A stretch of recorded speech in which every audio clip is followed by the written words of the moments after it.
4 pas kadlawon ning hawa nami dito sa Kidapawan. Kunya nihapit pa mi og mong kayo. Nitan-aw mis among payag dito nga among gitukod, naagian og mga 4 na kabuhan. Ikaluyan ang atok na anas yuta kay nalusno na. Sige lang kay bulhaton sa Ginoo, wa na gid namo matagad mag-igsuon. Unya pagka mga alas 2, nidagan mo rin ang igsuon sa Marian. So, kaluis Ginoo nakaabot gid nga city ug niya matiguban sa mga igsuon din sa iglesia sa Ligadan. So, kumusta man mo mga igsuon? Maayo kayo. God is good. Praise the Lord. Praise the Lord. Amen. Praise the Lord. Amen. Amen. Pag ingon og hallelujah, maranatha. Pag yung maranatha, hallelujah. Mosinggit ag hallelujah because salvation is with us. Amen. Wala kang gibuloy. Wala kang tibuloy. Kaya kung manay gigamit ni tibuloy, hallelujah, hallelujah, hallelujah. Pero ang Adventista, hallelujah. Amen? Hallelujah, mag-itigsoon naman. Kaya kita may nagdala ini tinuod. Kunya ang nagdala sa tinuod, pirting daghanag mga kabudlay nga atong sa gubangon. Muna ang bitaw ako, maghandom ko nga unta, mahumanan ng buluhaton, igsoon kay di man kira mo patapos ining buhat. Dili gira ang mapabalik sa Ginoo kung dili ang pagminsay sa mayong balita. Manang ang RCC mingon nga kami mo'y tinuod kay nilukop na mis kalibutan. Kung tinuod pa mo, nibalik na ang Ginoo. Ano naman? Kaya ipalukop man is kalibutan. Kanya nalukop naman puno sila. Pero di naman naghana, wa pa balik. Nagpasabot nga dili mao. Dili tinuod. So karong buntag maigsuon, ingon ang unang Korinto 14:26, unsa man sa magtigo mo, andam na ang pinadayag, andam na ang pagtulunan, andam na ang alawiton. Moning kompleto sa igsoon. Natay gitawag og Biblia, nya natay leksyon, naapuntay alawiton.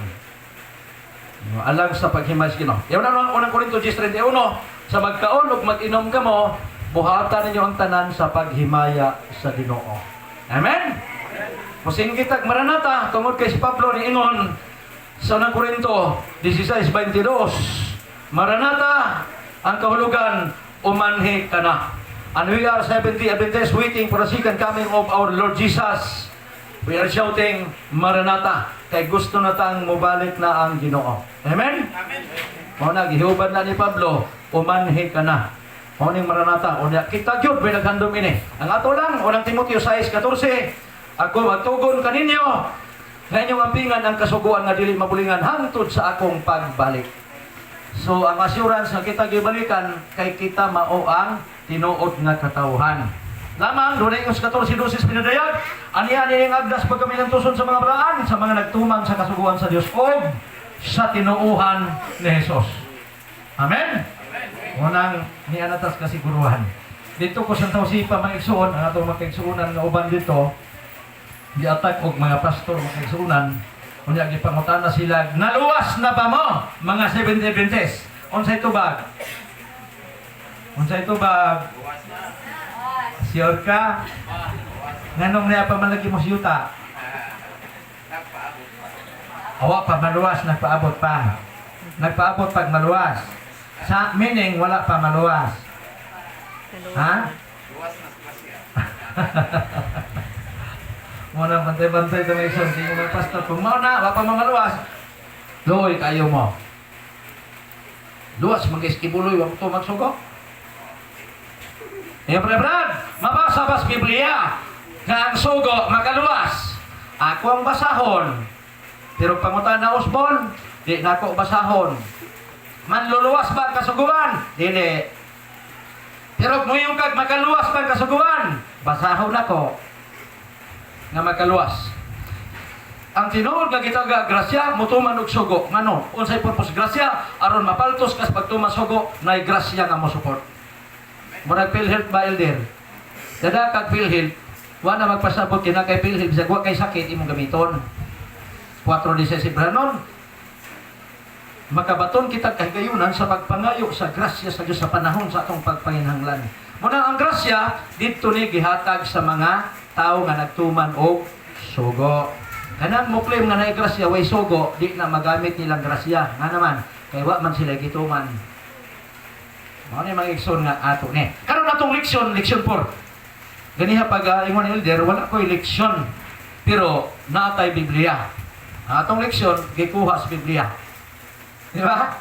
Ingon sa punguyuan, tatong usapod evangelist, ang leksyon kapituton-an, kapitupod kalimtan. Tinood?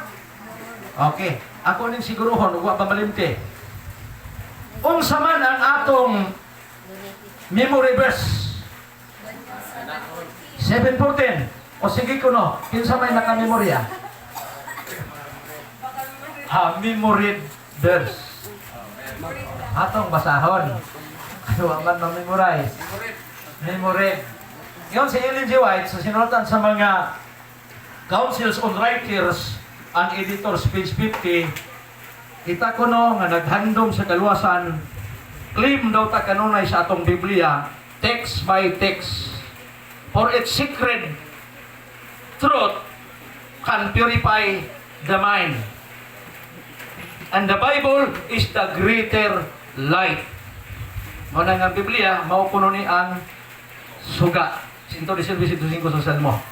Atong basahon igsuon kay wa man naton mamemorya. Ikaw pa sa lang po kung makasilip ini. Ingon ang Daniel 7:14, unya gihatag ngadto kaniya ang dominyo og ang himaya og usa ka gingharian. Dinhira man kay nag-focus ni atong leksyon. Kay sa ako panguyuan ang leksyon kung imong sayon-sayonon lisod, pero kung imong lisod-lisoron sayon. Kuha niyong punto. Ano sa una, magleksyon na gani, bata pa ko, kastago man ko nagdako, pagleksyon na, nigawas ko, man, di ko kasabot, kay dinhi leksyon, dito leksyon ko, unsa ni ka ng tiyanggihan? Magleksyon po may amo, dito sa pilikab. Kay mao ni ang pinakalaban. Pariha ba kasita, kung mabasa ka, basahon na nimo, ikaw mismo nagbasa, wag ka kasabot sa istorya. Tinood? Pero imong basahon niya imong samadahon, imo na lang isulti nga mao ni si kuan ba, nagkuan dito niya human, nagkuan siya kay nagkuan man sila dito. Summarize na. So ang atong leksyon usa man ni kasimana, kung imo ning subay-subayon pag-ayo, magkapuliki gi kaini. Yang resulta 5-2 sahog ang kalibog mo patay sa tao. Hangtod na human leksyon wa ka kasabot. Unya, sa Daniel 12:4, ang matarong makasabot, ang daot di kasabot.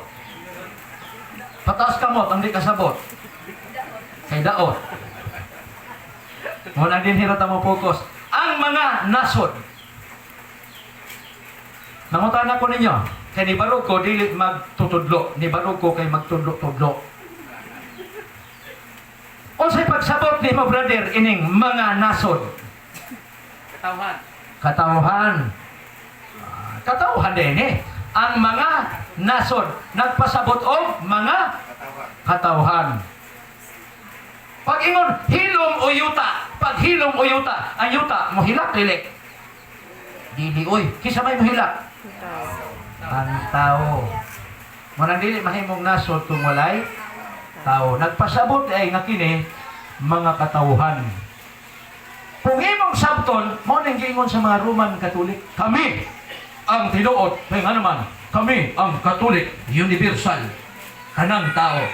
Unya, kung di magpasakop sa ilang simbahan, di kang maluwas. Mali, malaman, Lucas 3:6, ang kaluwasan alang sa tanang mga tao. Patas ang gamot, ang dili tao. Salamat mga igsoon kay mga tao dita. Akong balikan, unya gihatag ngadto kaniya ang dominyo o himaya o usa ka gingharian. Mangutanan na pud ko ninyo. Kinsay gipasabot dinhi nga gihatagan sa gingharian o sa dominyo? Hoy. Ha? Akong balikan ha? Unya gihatag ngadto kaniya niya ang dominyo o himaya o usa ka gingharian. Asa man eh?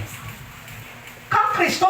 Kung tanaw niyo ang Daniel 2, kadtong gingharian nga nakit-an mga igsoon dito, ang katapusan ato sa tiil, kadtong